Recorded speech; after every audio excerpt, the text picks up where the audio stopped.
Good morning, friends, neighbours, and fellow Black Lives Matter activists. As you can see, I'm up and about. I am walking. I'm doing quite a bit of that these days, and I'm managing to do most of it without a limp, which is pretty cool. I am now 4 weeks post-op, which means today's my first day off meds. I am totally off of painkillers. I've mostly just been on the over-the-counter stuff, ibuprofen, paracetamol, that kind of thing. But I'm now off those completely, which is great because my wife and I co-sleep with our baby, and you can't do that if you're on any kind of meds, basically. So now that I'm off the meds, I can go back to sleeping with my wife and child, which is great. So I'm happy about that. I don't need to spend so much time in this room now, so I'm just kind of clearing it up and putting the stuff that I don't need anymore away. It's all been going really well. I can't really complain about the recovery. The only thing I can really complain about is just general National Health Service mismanagement. It's interesting aside. It's basically the National Health Service it just gets worse and worse. The more it's kind of mismanaged and defunded and understaffed, the worse it gets. To the point that communication seems to be a massive obstacles. Just getting a referral. So I'm 4 weeks post-op. I haven't seen a physio. I haven't had a referral for a physio yet. So I'm my physio right now. I'm doing my own physio based on what I know and on the research that I've done, which obviously isn't ideal. But I have been through this operation before, so I'm lucky. I'm not just any guy that hasn't been through this before. I more or less know kind of what I should be doing. So I'm able to do some stuff, which, to be honest, most people wouldn't know how to do if they're in my situation, if they're going through it for the first time. I essentially, because I had the surgery in an area outside of the area where I live, not too far, but it's not my local trust, my local National Health Service trust. I had the surgery there because I wanted to go to a really good specialist unit in South London to get that done. But I'd rather not have to go all the way there for physio. I'd rather do my physio in my local neighbourhood, just for ease. And just getting the hospital to send the referral to the right place in my neighbourhood has proved impossible, and my attempts to chase this up and expedite this and get this done have also proved impossible. It seems like a lot of lines of communication within the National Health Service change, and no one knows. The people who need to know don't know.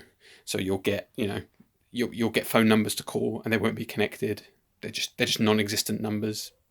You'll find the number you think is the right number on the internet, and you just get a message saying this phone line no longer exists, or you get an answer machine saying this phone is no longer manned. Please call this number instead. You end up chasing your tail, essentially. I did that for about a week. Then I finally hobbled down there. I went to my local hospital, to the physio department, which was basically empty, by the way, because of coronavirus. There's no one there, just a receptionist. And I basically begged them. I said, "Look, you've got to admit me. I can't. I've tried so hard. I can't get a referral to the right place. It keeps getting sent to this place. This place say they haven't sent it. They say they're not the right place anyway. I get a phone number. I ring them. They don't know what I'm talking about. I end up going in circles. I've been doing this for ages. Please just admit me." And they said, like, "We can't admit you. We need a referral." So they recommended I go to my GP and get a referral. So I ended up getting a phone appointment with my GP and just saying, "Look, please, please just refer me for physio." So they've done that. That was well over a week ago now, and I still haven't heard anything. I expect it's going to happen. It's just going to happen slowly. So in the meantime, I'm doing my best to kind of read my body and get a sense of where I'm at and what I should be doing to improve and move forward. And I think it's been going okay. There's been a couple of things that I've tried. So I've started to introduce some things which I'm going to carry on with, like lateral leg raises and hip raises and that kind of thing. I started doing lunges. All that feels pretty good. I started introducing band walking and a bit of kind of band exercises. But actually, some of those, particularly the lateral ones, is it the lateral ones? No, the name escapes me. Whatever the opposite of lateral is, that one. Medial. The medial ones feel a bit dodgy. It feels like I'm putting putting a bit too much strain on the ligament, which I don't want to do because I'm still technically in the phase where I should be protecting the graft. I don't want it to snap or anything, so I've backed off of that a little bit. But generally speaking, it's been fine. The leg is getting stronger. It's visibly stronger. The range of motion's improved loads. It's just been, it's come so far. It's actually incredible. Like, I can't compare to last. My only point of reference is the last surgery that I had on the other leg, and compared to that, it's just a night and day difference. It's like I've had two totally separate operations, one of which was really major, and then this one, which, I mean, seems really minor. It's not minor. It's been a month, and I've been off work and stuff. That's pretty major by anyone's book. But, geez, compared to last time, it's been really great. So yeah, I'm planning on gradually phasing myself back into work now. I run a shop with my wife, which, apart from, being quite hard and being physical and being a lot of hours and stuff, it does give us the flexibility to kind of decide. I don't just have to go back and just do a full day. I can do an hour here, I can do a half hour there. I can ease myself back in, and as I feel stronger and I feel more stable, I can do more and more, which is good, because she's been doing like 60 hours a week all on her own, bless her. I think she's getting really tired, and I think she misses her baby, so I think she'd really appreciate some time off to just spend with her toddler. But it's going really well. I'm still taking all the supplements I was taking. I haven't run out yet, and I'm going to keep taking them. I do think they're making a difference. Well, it's hard to say, isn't it? Like, there's so many things have been different compared to the last time I did this. It's hard to pin the success I feel I'm having onto any one thing. So I'm just going to go ahead and say that the formula I've got is working. The supplements I've got, I think, are working. The exercise I did beforehand and I'm doing now seems to be working. I've transitioned now onto using this little mini static bike thing. I'm now using that for my range of motion. I kind of sit on a low chair and pedal away at it for usually about 10-15 minutes before it starts to get kind of uncomfortable and achy. I take it to the point where I'm starting to feel a bit of a stretch in it. That's kind of the maximum that I take it to. I don't push hard. I'm being quite careful not to injure myself or push too hard, particularly at this point, because I keep forgetting that I'm still very early on. The graft definitely hasn't set yet. I believe that the graft really fuses to the joint by itself between week 6 and 12, I think. And the screws I've got in me are really visible now, I don't remember that last time. It may be because my inflammation's gone down quicker this time. My swelling on the knee has just gone down actually really surprisingly quick. It's still there, you can still see plenty of swelling, but it's much less, and you can see metal poking out, which is really weird. I've got an appointment with my surgeon in like 3 weeks ish, 2 weeks, 2.5 weeks. So I'm gonna raise that with him and be like, hey, should I be able to feel all this metal? Because I can feel a lot of metal. I can show you. You can't really see it with my legs straight. So let's have a look at these. You can't really see it too much with my legs straight, but if I bend that, look at that. Can you see that lump right there? That is hard to the touch. And that's not bone. That's not there on the other side. It's only there. That is metal. Like, it feels really hard. It doesn't hurt or anything. It's just hard. And this up here, this is really lumpy. Like, this is clearly metal. I mean, it's fine. It's just weird. I mean, I cannot complain. Everything's going well. I'm recovering well. I've been able to take my daughter on the odd walk or two. I put her in her buggy and take her, and it's been fine. I've had no issues. I have to put like a leash on her. I've got one of those like kid leashes, which I kind of hate because it treats toddlers like dogs, but I can't move too fast at the moment, so it's kind of my only way to keep her from like running out into the road or whatever, or hurting herself. But I've been able to do it. It's been okay. Warning to anyone who's got kids, just be aware that this is going to affect them.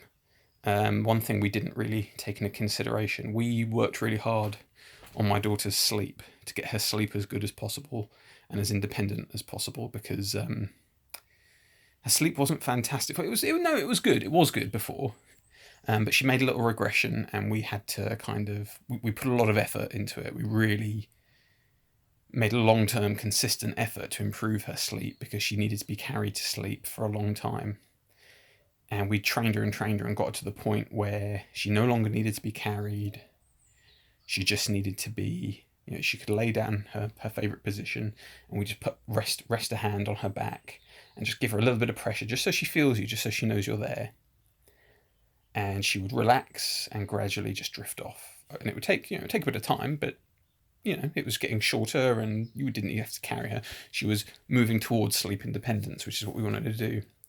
And because of the surgery, I was mainly the one putting her to sleep, because the presence of her mother was just exciting her too much, so she would just stay awake for ages. I was the one mainly putting her to sleep, and I couldn't do that after the surgery. Obviously, I was completely disabled, and it was obviously quite dangerous as well. She could kick my knee or hurt me or whatever. She wriggles around loads. So my dad was putting her to sleep in the day. He was doing her nap times, and she loves him and stuff, but she's just not used to it. And he has a different method to me, and I tried to tell him how we do it, but he didn't like that, so he just kind of did it his own way. What can you do? And in the evening, it would be her mum putting her to sleep, which obviously she loves her mum, but she's missing her mum more because her mum's working more to make up for the fact that I'm not working, and her mum just excites her more just generally anyway. So yeah, everything was it just gave her a massive sleep regression, and we're now back to the point where we can't get her to sleep without some carrying, which really sucks because we worked really hard to get her past that. But then these disruptions, I was just reading a book about potty training, and it talks about how any disruption, if you move house while you're potty training, expect your kid to regress. They just, the disruption messes them up. They're creatures of habit. They need consistency, and the inconsistency just messes them up and they regress. And I think that's happened with her sleeping as well. There's been a change. Her mum's not around as much. The person putting her for her naps and for her bed has changed.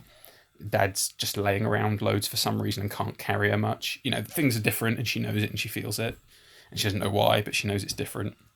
So it disturbs her and she regresses.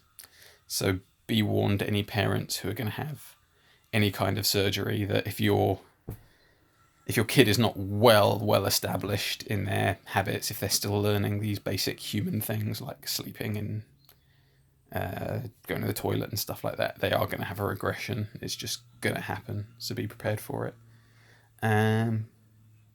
But that's, you kind of have to expect that stuff. It's life that happens. If you move house, the same thing will happen. It's just what happens. I'm getting ready to take back the stuff. I can't drive yet, but my wife. We're still so recently married. I still think fiance, but my wife's going to take back the stuff that my uncle loaned me, which was really helpful. The toilet seat and the backrest. That stuff was really helpful, but I don't think I need it anymore. I'm going to be spending less time up here now anyway. I'm just going to come up here just because it's a place for me to do my physio. I'm still not 100% comfortable doing it outdoors or anything. Otherwise, I could go do it in the garage, but I think I'd rather do it up here. So I'm going to take that back to my uncle when I have the chance, or I'll get my wife to drive us, and we'll go down there and take it to him. Yeah, I think that's it. I've been busy. The last time I did the surgery, I was bored, I was lonely, it sucked. I played loads of video games and tore through them, and then when I finished them, I had nothing to do and I was really bored. This time, my days feel full and I feel busy, and it's been better. Definitely busy yourself. Be prepared for surgery. Just be prepared. Give yourself lots of things to do that you can do while you're recovering. I got a bunch of video games. The main one I've been looking forward to is Demon's Souls. I borrowed my friend's PS3 to play it. I still haven't finished it. It's been 4 weeks now, post-op, and I still haven't finished it. Compared to the last time I had this surgery, I did nothing but play video games, and I finished them all in a week. I finished 3 video games in a week. To be fair, Demon's Souls is pretty hard, but it's fun and everything. I'm still trying to do it just because I was really psyched. I was like, yeah, I'm gonna have some time to play video games, trying to look on the bright side and stuff. But I still haven't finished it. I think I'm probably about halfway through, something like that, ish. But it's crazy. I've just been doing lots of other things. I've been reading. I finished a potty training book, and I'm now reading a general. I'm reading the Montessori Toddler, which is it's like the kind of bourgeois parenting manual, really. But it comes highly acclaimed, so I'm doing that. I'm able to put my baby for naps now, which is really nice. So I can put her for a nap and read that while she's napping and kind of keep an eye on her. yeah, that's kind of where I am. I'm taking omega-3s now. I think that's all I've got to report. If I remember anything else, I will let you know. Peace be with you.